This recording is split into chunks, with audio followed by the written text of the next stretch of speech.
Hello, everyone. I wanted to share on something that I have titled The Power of Perception.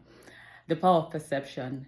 And this is drawn from the story of the 12 spies in the book of Numbers 13, verse 14. When you read that story, Moses had sent out 12 men to go and spy the promised land that God had promised to him and the children of Israel. These men had gone and they had come back. And when you start to read their reports, one of the first things you will see is they speak very highly of the land. They talk about how it's such a fruitful land. They show the fruits of the land. So they talk about the greatness, the opportunities. They talk about how this place, this promise that is lying ahead of them is something worth, looking forward to. But then as you continue to read the story, you then see that the first set of spies, which were 10 men, started to describe, and they talked about how they saw the giants in the land.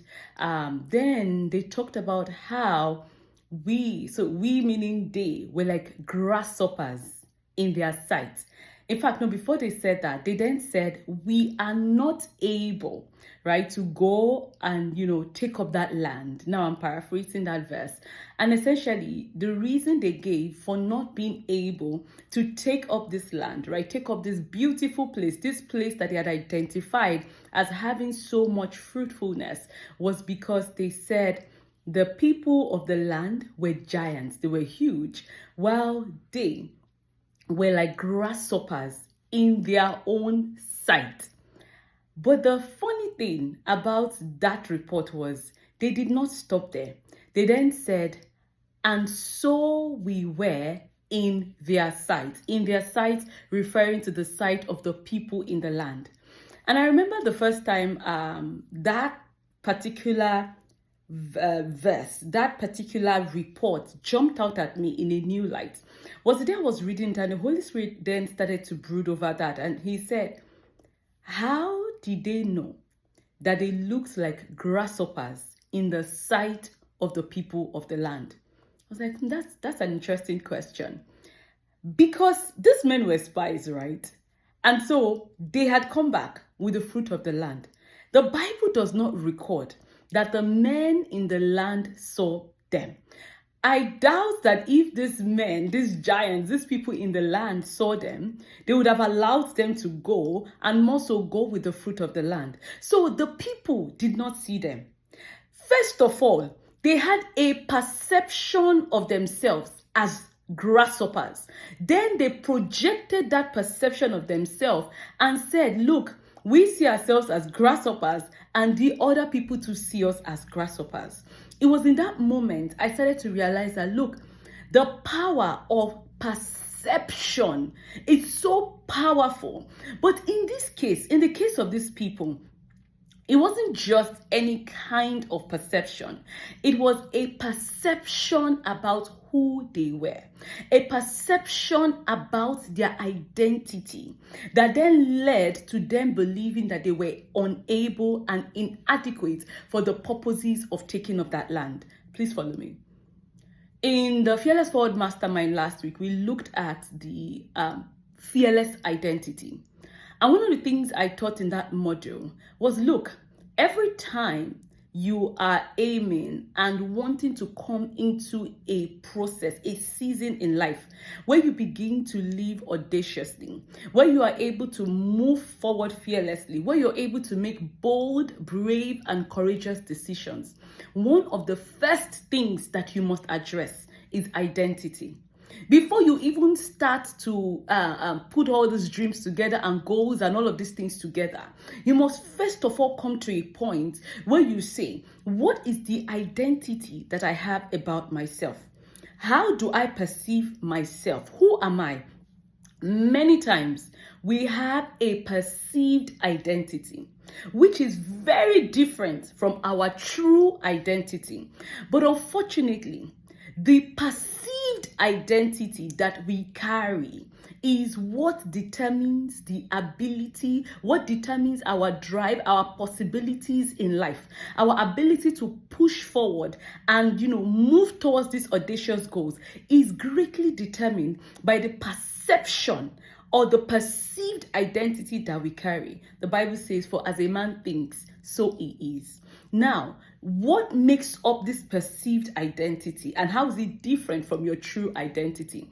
Your perceived identity really has to do with the things that are external to you. It's a perception that you have taken on based on circumstances, situations, labelings, things that have happened, just everything that has happened. In fact, sometimes it's even it might not necessarily be what you will call a negative identity, right? Say, for example, someone identifies themselves with some successful accomplishment, right? It makes them feel good. It makes them feel, have a ego boost. But the problem with perceived identity is that, number one, it is usually inaccurate or incomplete. And number two, because it is based on external factors that are subject to change at any time. When people build their identity just based on these external factors or based on this inaccurate perception of themselves, they are prone to instability. They are prone to not being able to move forward audaciously. The perceived identity that these men were carrying was that we were grasshoppers. And what were they trying to say? We're weak, we're smaller, we're insignificant. And so we have no possibility, right? They entered into a fear of inadequacy to be able to take up that land because they had a perception that they were grasshoppers, they were weak, they were small, they were insignificant. It wasn't even really an issue of a lack of faith that was affecting these people. It was an issue of their perceived identity not aligning with their true identity. That true identity is the identity you get from God. It's the identity that has been given to you by the one who created you. When you read Joshua, when you read in that, if you continue in that story, you will then see how Caleb and Joshua responded. Caleb said, we are well able to overcome, right? So Caleb had a perception that we are overcomers. That is our identity. We are overcomers. And because he had the perception that we are overcomers, it did not matter. I mean, he was also seeing the same giants that the men saw, right? But because of his perception that we are overcomers, he was able to say, let us go up at once. The identity, the perception, the way you view yourself, the things that you believe that you are, greatly determines how life unfolds for you. These men not only called themselves grasshoppers, their perception was also projected. Do you know that it is very possible that the things that you are afraid of, the things that you have decided that I cannot press for, the places you have decided that they will deny you entry, they will not allow you to enter into those places, the places you have decided that, I don't think that kind of dream is for me. I don't think that kind of goal is for me. I don't think they will accept me in that kind of program because of this. Do you realize that sometimes it has nothing to do with the other people? It's just about your own perception of who you are. And that perception will now stand as a limitation to moving forward, to stepping out audaciously. If you read the story of the Israelites, those men, out of all those 12 spies, it was only Caleb and Joshua who ended up making it into the promised land. Those other men died in the wilderness. They did not make it. This is what happens when we cannot come to a place where we align our perception with the true identity that God has for us. This is why I tell people that when you come into a season especially if you have gone through tough times and tough situations, and you've lived a life that has been full of, just a lot of fears, which is some of the things we're trying to address in that Fearless Forward Mastermind. The very first place you want to start is asking for a restoration of your identity. Until your identity is restored, until the perception of who you are aligns with the truth of who God is, I'm telling you, every time you find it's going to be a 1 step forward, 2 step backward kind of game that you will be playing. Sometimes people think, oh, it's just a mindset thing. Mindset is very different in the sense that for your identity, you don't create your identity. You don't cultivate an identity. You uncover, you discover the identity that God has put on you, right? You discover who He has called you to be. You discover what He's saying over you. Of course, there are very clear terms. You are created in His image, His likeness. They are very clear on, just undisputable terms about who you are. But even beyond that, you can sit with God and He can tell you, look, just like He told Jeremiah, He said, before I formed you, I knew you, right? And I ordained you a prophet. He told him, this is your purpose in life, to pull down, to root out, to build. I'm telling you, God can be very intentional with you at that level in mapping out your purpose blueprint, which is connected to the identity that He has wired over you. But until you get into that place where you uncover and you're able to now embrace that identity, then you can begin to do the work of cultivating, building a mindset that aligns with that identity. When God comes, when He's bringing you into the new, really, one of the first things He will do is to start to sing that new identity over you. Remember, it's similar to the story of Gideon. When the angel came, he said, mighty man of valor. Gideon was like, who are you talking about?